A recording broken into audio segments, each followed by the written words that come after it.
Welcome back to Financial Independence 101. This is Mike. Today I want to talk to you about these jobs lost. There were nearly 818,000 fewer jobs than reported.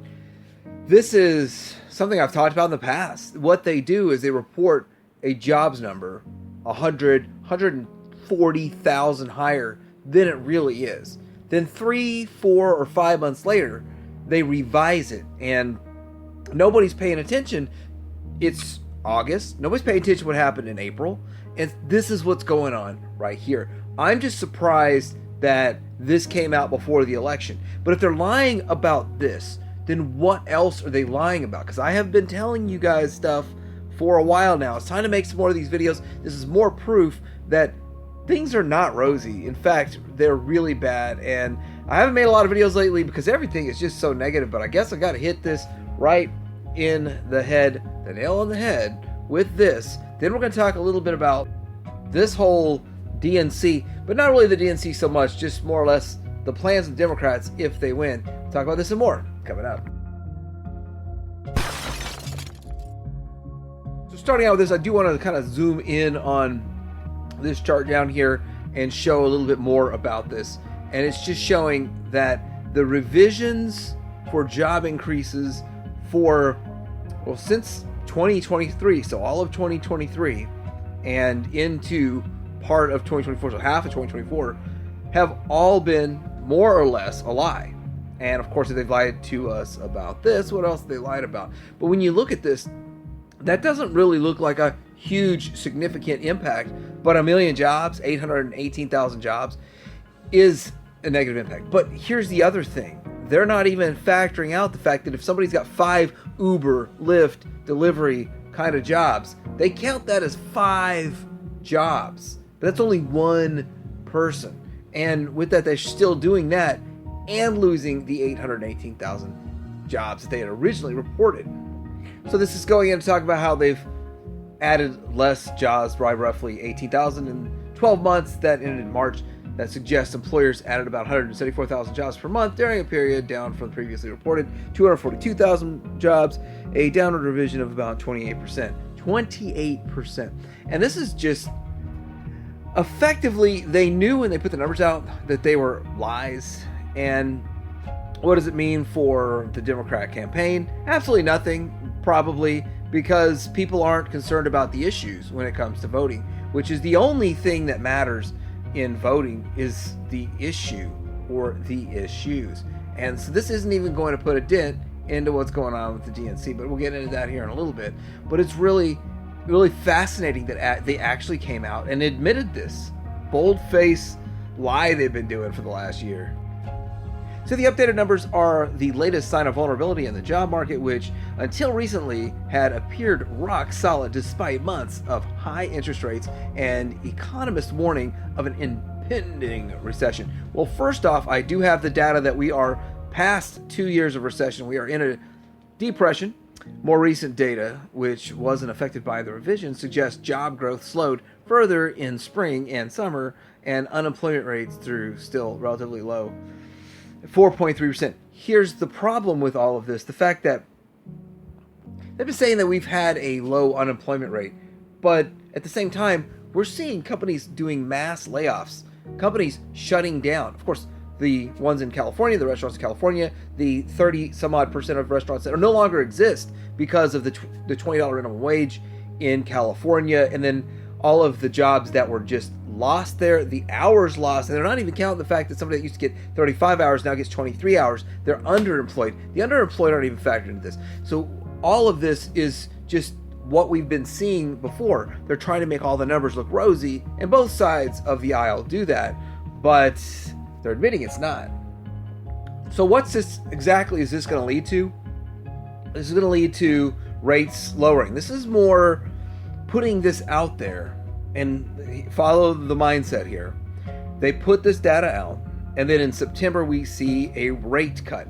Now, markets are already factoring in a 0.5% to 0.75%, even though it's really only going to be 0.25%.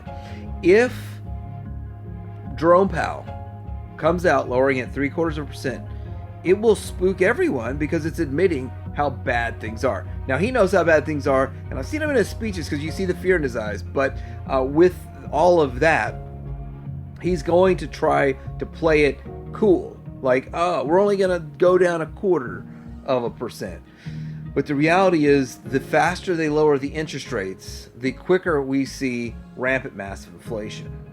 Here we are with the federal funds rate, and as you can see, the really important part just goes back to 1955. So just pick your eye over there where it says 2005 to the 2008, and the 01, the 08, and then when they tried to raise rates a little bit in about 2017 time frame, then that was canceled. But looking at all of this, you see that every time the rates are this high, it's followed by a huge recession or depression, or you see the Great Recession was in there. What's coming soon is going to be catastrophe, and it's going to be 2025. It doesn't really matter who is in office in 2025, it's going to hit hard. What's going to matter is if the person in office is going to charge you that 45% tax rate, if your electric bill is going to be $1,000 on top of financial calamity, and it's also going to matter if you're going to have to pay $8 to $12 for a gallon of gas. Looking at the inflation, as you can see, it kind of topped out at 9. Well, this inflation, oh wait, hold on a second. This is what they're lying to you about. Now, they've changed the numbers. They do this a lot, and they change the numbers after a while. As they've just now revised the job numbers down, they've revised the inflation down. And I hate seeing this kind of stuff. So I'm going to give you the old inflation data. It's not a great chart, but I backed them up because I know this is the kind of stuff that happens. They change numbers. We get lied to on a constant basis. I'm just so used to it that I had to back up one of these charts here to show it topped out at 9-point-something%, not the 3-point-something%. And all these numbers, we can't even believe the data that we're given because it's all lies. But that's just the way it is. What else are they going to lie? They're going to lie about absolutely everything. Now, here's a chart that is unchanged, but it was unchanged as of March. So they've gone back and revised these March, April, May, June, July, and now we're in August. So they've had plenty of time to monkey with these. So this is another old chart. This goes up against the wages, and it's trying to say that for a while wages weren't keeping up with inflation. Now wages are keeping up with inflation. I want to really stress when it comes to inflation, we have certain items. We have insurance, we have electricity, energy, food that have tripled. 300% increase, which is a 400% of the original price. And that 300% increase is still there. The thing is, they're saying inflation's down to 2.5% or whatever number. That's 2.5% on top of the 300% we've seen since 2020 on some items in some sectors and some categories. So with that, it's not saying that prices are coming down. It's saying that prices are ridiculously way too high, and now they're still going to be higher, but just at a lower rate. So here's an old chart, which I can't seem to find a chart that shows real numbers anymore. So I'll just keep going back to some of these old charts to just remind you that we've been down. Now, in 2022, we had 2 down quarters. In 2022, we were pretty much getting out of the whole shutdown era and opened back up and getting back to business as usual. But then we started seeing what? We saw a war, and that's the Russia-Ukraine war starting. And with that, they started padding the GDP with that. They were also padding the GDP with 2022, so we topped out at 9% inflation. So it started padding the GDP with inflation. I mean, productive output of individual units is massively down, and I can't find any data on that because that's really hard to evaluate. Evaluating dollars is much easier than units produced and units that changed hands with the GDP. But looking at this, we are down for at least 8 quarters, which puts us in a depression. If you were to factor out inflation and the excessive spending on wars that shouldn't happen, then we have a negative GDP growth.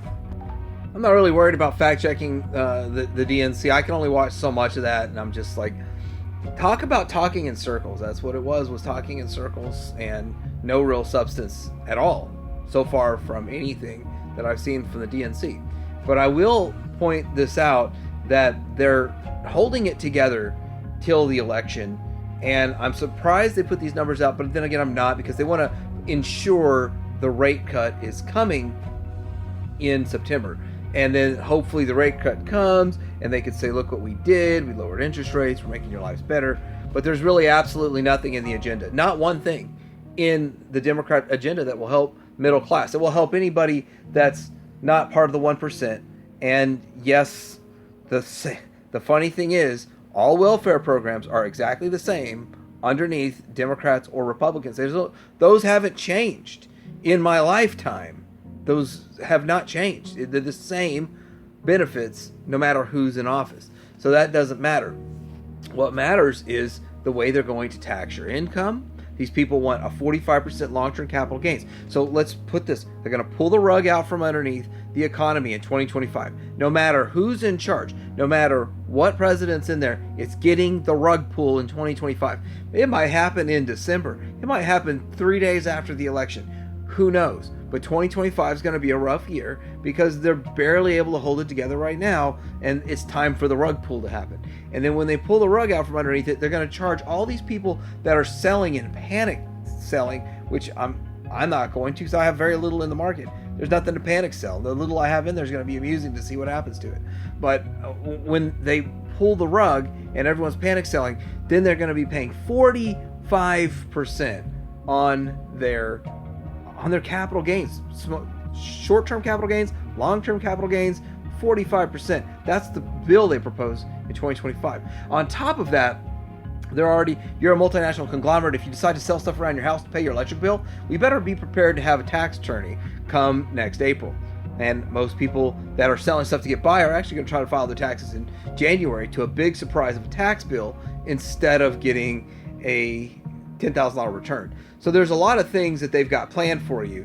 And really, 2025 is going to be rough if we have the Democrats in charge. And that's all there is to it. I don't care who you are, what side of the aisle you are. The issues are all that matter. I don't care how warm and fuzzy they make you feel. I'd rather be protected by a bulldog than listen to yiping all this time and paying taxes for nothing. Literally, your tax money is going to just a waste of money. But anyhow, I'd like to see some better economy coming out of 2025. But really, it's hard to trust any of these numbers that we get from official sources. And this number here, how can you trust that it's only 800,000? How do we know it's not a lie of 5 million jobs? How do we know that? We don't know that. There's still more padding to these numbers than they're letting on. The only reason they're letting this out is to get that interest rate cut, and then we'll see rampant inflation probably 18 months out. So 18 months out, you're looking at late 2025, early 2026. Rampant inflation again, 9, 10, 12, 15%. And then if they report 9%, it's 30. Let me know what you think in the comments below. Like, subscribe. Financial Independence out.